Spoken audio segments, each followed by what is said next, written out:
10 secret military tractors you never knew existed. They weren't designed to fight. They didn't carry weapons. And in most cases, they were never even classified as military. But these machines hauled nuclear cannons. They delivered missiles across the ice. They pulled radar stations, warheads, fuel, and firepower without a single photo making the history books. Some were built from farm tractors, others were purpose-engineered and then buried under layers of civilian paperwork. They crossed frozen oceans, climbed Arctic cliffs, dragged steel across terrain no tank could survive. You've heard of tanks, you've seen rocket launchers, but the machines that moved them, how did that keep them fueled, hidden, deployed, and recovered? That's a story you haven't been told. These are 10 secret military tractors that reshaped history and were never supposed to be remembered. Don't forget to press and hold that like button, leave a comment, and hit subscribe before we begin. Ranked 10th, Lanz Bulldog HR8, the tractor that ran on anything and ended up in war. Germany's military command never issued a technical spec for a battlefield tractor that could run on cooking oil. Yet one was there, pulling equipment in the dying days of World War II. The Lanz Bulldog HR8, originally a civilian agricultural machine, was never meant to serve the Wehrmacht. But as fuel shortages crippled frontline mobility, and as armored divisions were prioritized for the East, hundreds of these single-cylinder tractors were pressed into improvised military service, not by design, but by necessity. What made the HR8 quietly indispensable was its primitive yet ingenious hot bulb engine, a 10.3-liter, single-cylinder power plant with no carburetor, no valves, and no need for refined fuel. Its combustion chamber, heated with a blowtorch before startup, could accept nearly any combustible liquid. Low-grade kerosene, recycled industrial oils, even bootleg mixtures scrounged from bomb fuel depots.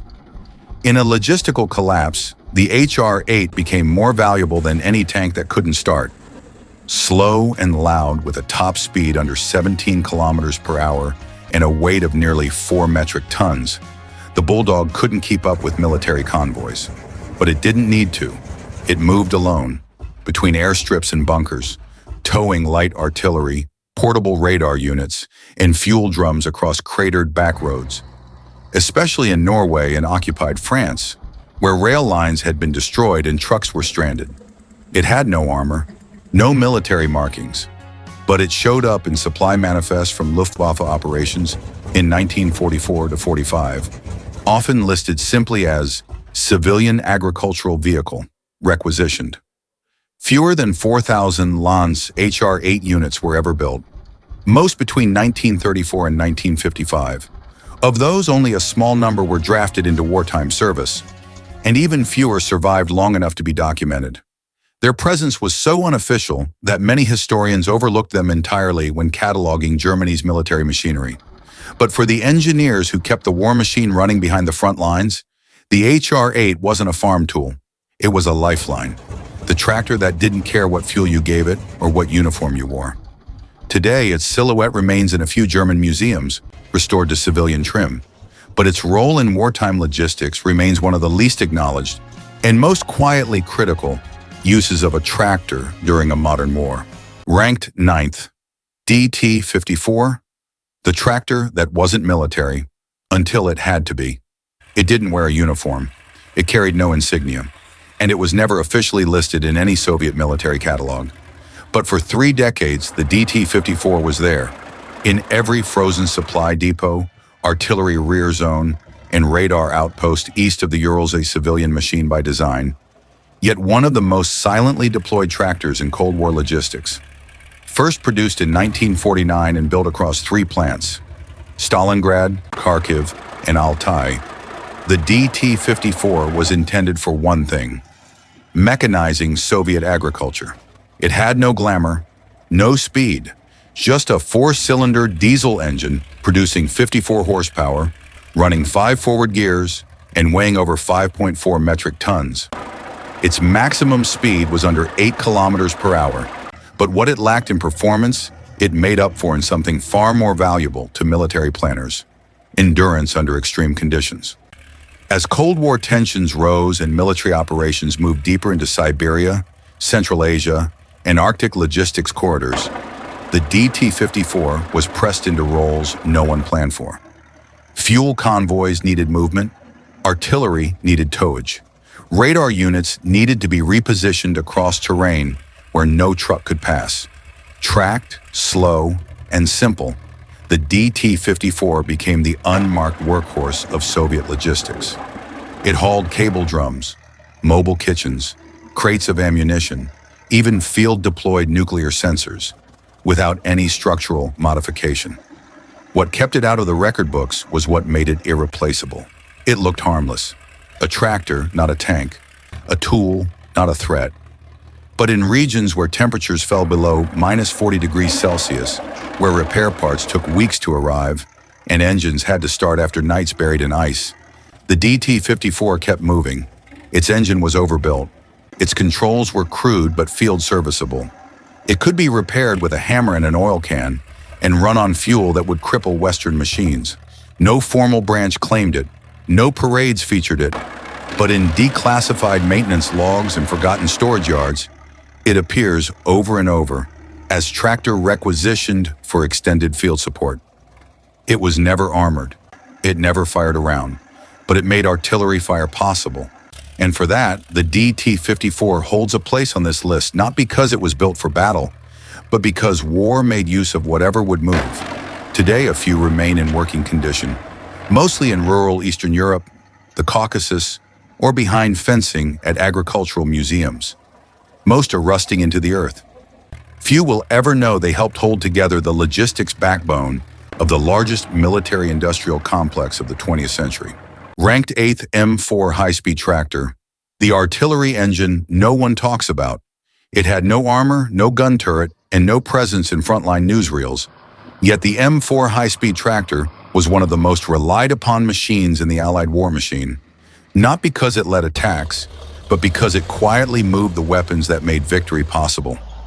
Designed in 1943 by Alice Chalmers, the M4 was built around a modified light tank chassis, derived from the M3 Stuart, but its function was never combat.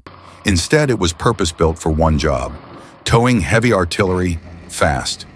Under the hood, a Waukesha 145 GZ six-cylinder gasoline engine produced 210 horsepower, delivering enough torque to pull guns weighing over 13 tons, even in snow, sand, or churned-up mud.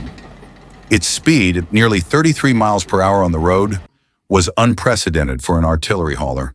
And unlike tanks, it wasn't bound by armor weight or battlefield positioning. It followed its schedule. Wherever the artillery needed to be, the M4 brought it there. The M4 was crewed by up to 12 soldiers, depending on its role. A rear platform carried ammunition, shells for 155mm long tom guns, 8-inch howitzers, and even the rare 240mm M1 heavy artillery. Some variants came with hydraulic winches or cranes capable of lifting the barrel assemblies for field repairs or redeployments. And while it carried a .50 caliber Browning machine gun for air defense, the M4's accurate weapon was mobility, the ability to haul crucial firepower faster and further than anything else on the battlefield. Nearly 6,000 units were built between 1943 and 1945. The U.S. Army used most in both European and Pacific theaters. But after the war, thousands were shipped abroad under military assistance programs to Greece, Japan, Pakistan, Brazil, and the Netherlands. In some places, they served for decades, hauling guns, laying cable, plowing snow, or fighting wildfires. And yet, their military history went almost completely unrecognized. There are no monuments for the M4, no battlefield photos of it in victory parades. It was classified as support equipment, a line item in a manifest, not a symbol of strength. But if the M4 had failed, the guns behind it wouldn't have fired. If it had stalled, supply lines would have frozen. It didn't need recognition. It just needed to move. And it always did. Today, only a few remain, in private collections or rusting at the edges of forgotten depots. Its disappearance from public memory is part of what earns it a place on this list. A machine that pulled the war forward without ever asking for attention. Ranked 7th, Kirovets K-700M Arctic Mod, the Soviet tractor built for polar duty. Across the vast Arctic zones of the Soviet Union, where frostbite could turn off engines faster than any weapon, a strange machine was at work, unmarked, oversized, and almost absent from military records. It was the Kirovets K-700, a tractor designed for agriculture, but quietly adapted for polar military logistics. First produced in 1962 at the Kirov plant in Leningrad, the K-700 featured articulated four-wheel drive steering and was powered by a V8 diesel engine, producing around 215 horsepower. Later variants like the K-700A and K-701 reached up to 300 horsepower with V12 configurations. Weighing over 13 metric tons and capable of 45 kilometers per hour, it was fast and maneuverable for its class, especially on unstable terrain like snow, swamp, and frozen gravel. While the standard K-700 was deployed across Soviet farms, the Arctic mod versions, rarely acknowledged officially, included larger fuel tanks, dual tire configurations, insulated cabs, and cold weather starters. These modifications enabled them to operate in temperatures as low as -50 degrees Celsius. And though no military markings were ever painted on their sides, these Arctic-configured tractors were regularly used by Soviet engineering units stationed at missile silos, radar installations, and remote research outposts scattered across the northern frontier. In many cases, they hauled containerized missile components, field shelters, antenna towers, or mobile generators. Missions critical to Cold War operations, but buried in civilian paperwork. The deception was deliberate. These machines were logged as agricultural assets, often classified under general-purpose usage codes. They did not show up in war plans, parade footage, or export rosters, and yet they were among the only machines that could reach forward supply points in terrain no wheeled truck could survive. With over 100,000 Kirovets tractors produced by the late 1980s, only a small elite subset ever served in this role. But without them, entire northern infrastructure chains, from oil pipelines to military radio systems, would have collapsed during peak winters. Today, most K-700s have aged into civilian obscurity, used on large-scale farms or kept as relics.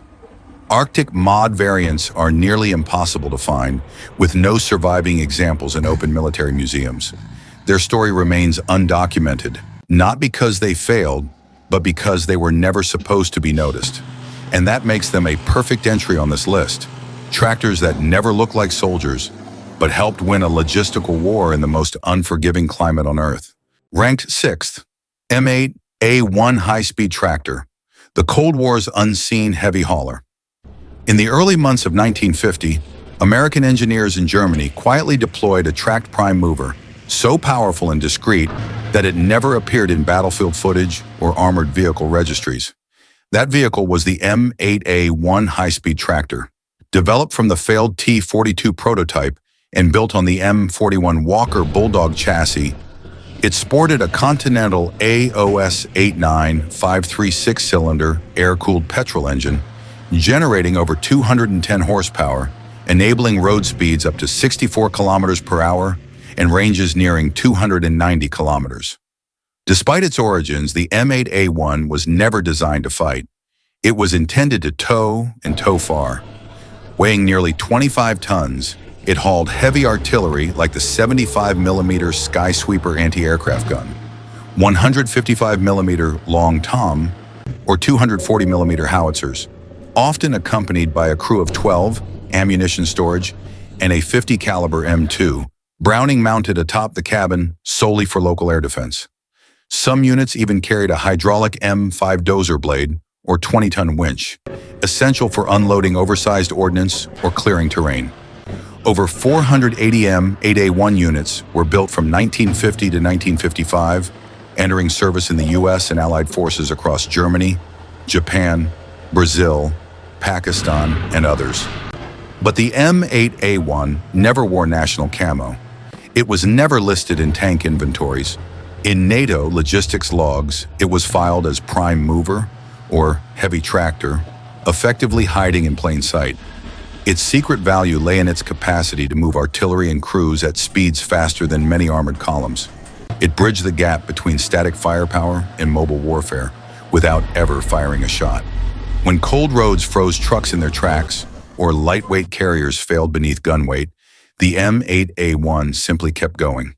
Today, only a handful remain in museums or private collections, scrapped from service with no official commemoration. Its disappearance from public memory mirrors its wartime doctrine: powerful, mobile, but never meant to be seen. That silent efficiency earns the M8A1 a rightful place among the secret military tractors you never knew existed. Ranked 5th, KHT-16, the improvised Soviet tractor camouflaged as a tank. In the desperate summer of 1941, as German forces surged into Ukraine, Soviet engineers faced a critical shortage of combat vehicles. At the Kharkiv tractor factory, workers transformed an ordinary STZ-3 farm tractor into something darker, the KHT-16 armored tractor. Only around 70 to 90 were ever completed. Built on improvised assembly lines and armed haphazardly, each carried a fixed 45mm anti-tank gun and a 7.62mm DT machine gun, operated by just 2 crew members and shielded by crude 10 to 25mm steel plating. These tractors were never officially tanks, but they were deployed in the defense of Kharkiv, Poltava, and Bryansk in late 1941. Their armor was too thin to stop anti-tank rounds, their speed barely reached 20 kilometers per hour, and visibility was poor. Accuracy suffered, since aiming required repositioning the entire vehicle. Most were lost in combat within days. But in those chaotic weeks, these tractor tanks were the only locally produced armored assets available. What makes the KHT-16 qualify for this list is its blurred identity. It started as a civilian tractor, yet ended up as a frontline support weapon. There were no national markings, no official deployment rosters, no fanfare.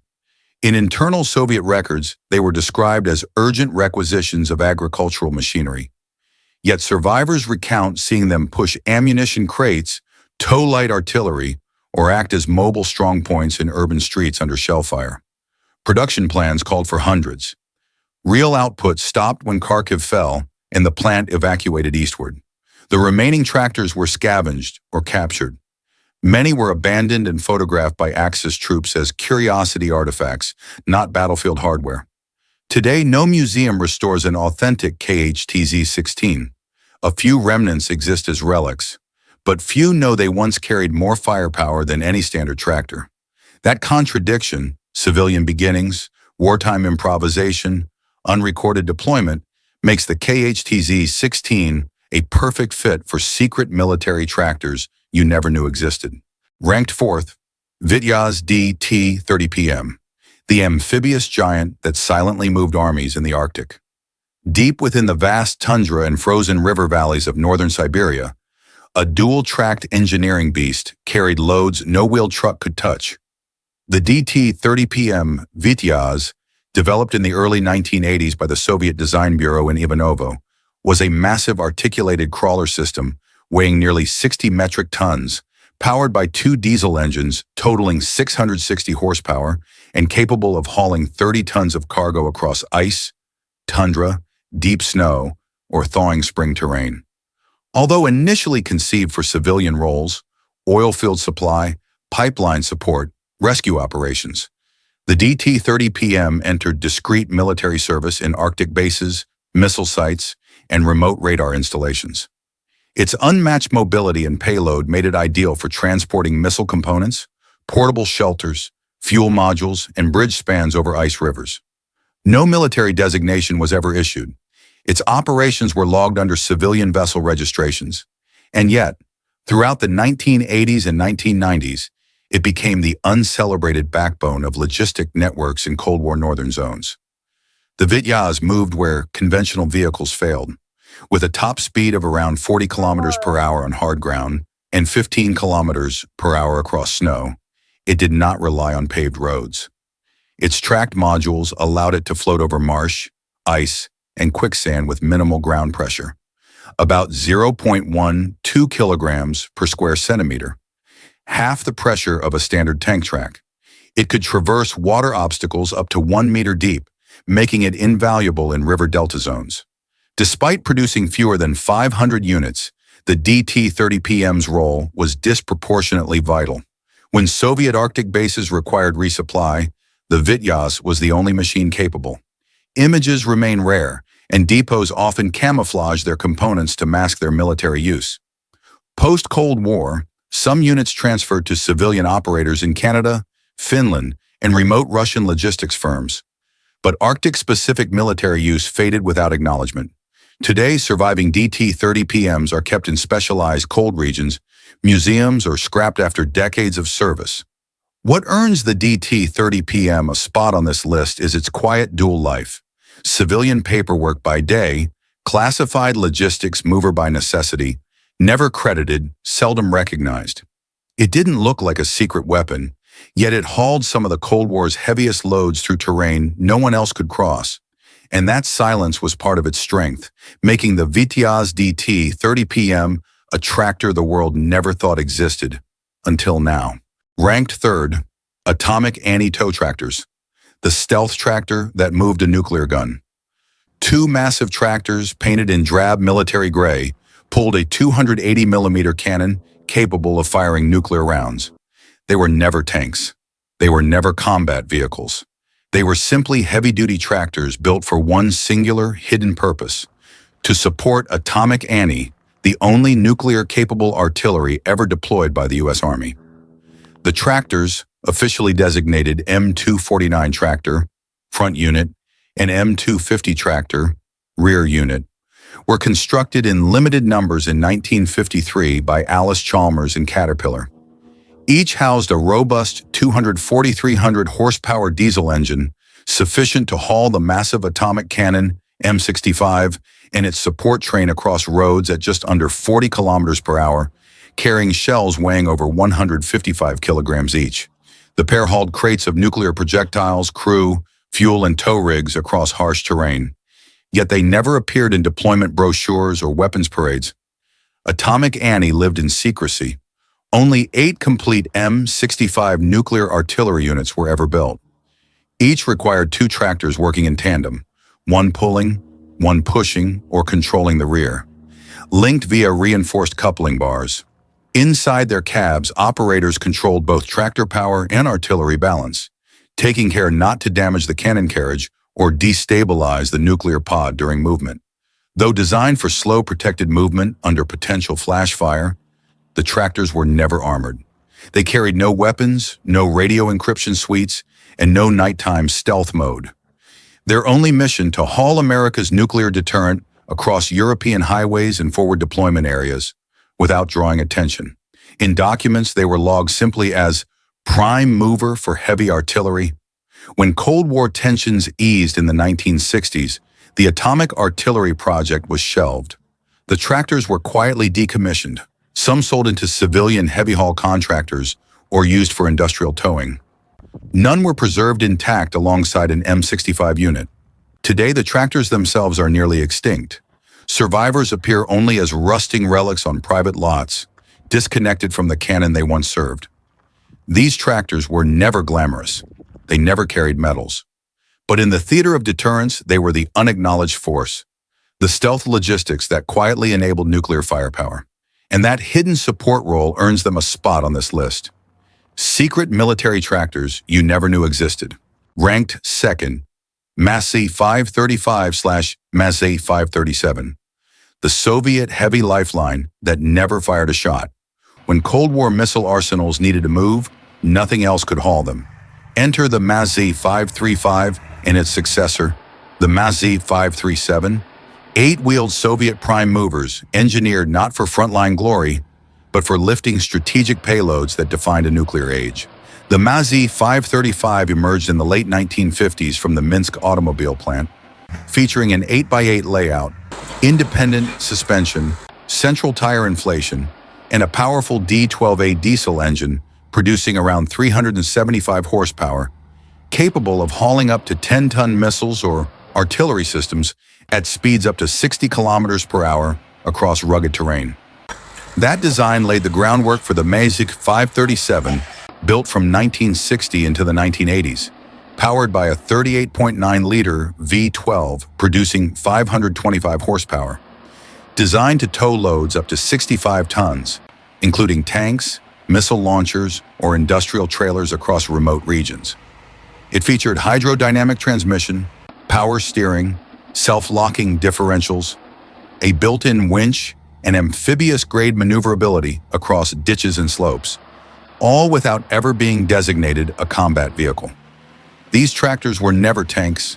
They never carried weapons. Yet Soviet military logistics depended on them virtually every time a strategic missile was deployed or repositioned. They appeared in Red Square parades, hauling missile trailers under ceremonial uniforms. But in operation, they were logged under civilian codes. Within the strategic missile forces, they towed R-12, R-14, R-16, and other rockets across frozen roads and desert convoy routes without any armored escort or public visibility. Mass production of the MAZ-535 was limited. Hundreds were built, and production shifted to newer models. The MAZ-537, however, saw thousands constructed over 3 decades, often serving under the radar roles in Warsaw Pact armies and strategic missile deployment units. After the fall of the Soviet Union, many were sold for civilian work in heavy haul, oil fields, or even exported. But inside Russia and Belarus, they simply vanished from records around weapon system sites. No museum highlights them, and few documentaries mention them. Yet their steel frames carried the literal weight of the Soviet nuclear deterrent. They were never intended to be heroes. They were meant only to move. And because of that quiet duty, their massive silent haul, they become one of the most genuinely hidden machines on this list. Silent guardians of mobility that never announced their presence. In first place, LeTourneau VC-22 Sno freighter, the Arctic convoy that never appeared on a map. Under endless Arctic daylight and midnight blizzards, one logistical concept moved beyond imagination. The LeTourneau VC-22 Sno freighter, a tracked transport system never meant for public knowledge, yet pivotal in Cold War polar nations. Built in 1955, this engineered train consisted of a series of massive tractor modules, each bearing gingerbread-sized tracks over 6 feet wide, capable of hauling up to 150 tons across ice roads created for the DU Line radar network between Alaska, Canada, and Greenland. Powered by 2,250 horsepower diesel-electric generators, the VC-22 was slow, barely 8 kilometers per hour, but unstoppable. Its modular design meant that entire convoys, combining cargo, fuel tanks, missile components, and housing units, could traverse tundra when aircraft could not land, and shipping lanes froze. Military planners never documented it as a weapon. It appeared in perimeter maps only as polar cargo train, a bland logistics asset, far from any military registry. Despite being at the heart of nuclear early warning infrastructure, the VC-22 was never publicized. No photographs circulated internationally. No specs appeared in weapons catalogs. Yet throughout the late 1950s, these tractors quietly delivered critical radar equipment, fuel depots, and maintenance crews to remote sites. Their rubberized insulation kept crews warm in cabins at temperatures below -50 degrees Celsius. Their huge tracks distributed weight so effectively that they never broke through ice fields that sank trucks and left helicopters grounded. Only a handful were ever made, each built to support Cold War logistics in lifeline networks across frozen frontiers. Once the DW line was decommissioned and replaced by satellite systems, the VC-22 disappeared. Many modules were stripped for parts. Others were abandoned in Arctic graveyards. No museum lists them. No Cold War documentary credits them. But for the engineers and logistics officers stationed at remote radar sites, the VC-22 was the difference between isolation and connection. It never fought. It never carried weapons. It just moved masses without leaving tracks in history until now. Some were built in factories that never reopened. Others left no part numbers, no parade photos, and no registry entry.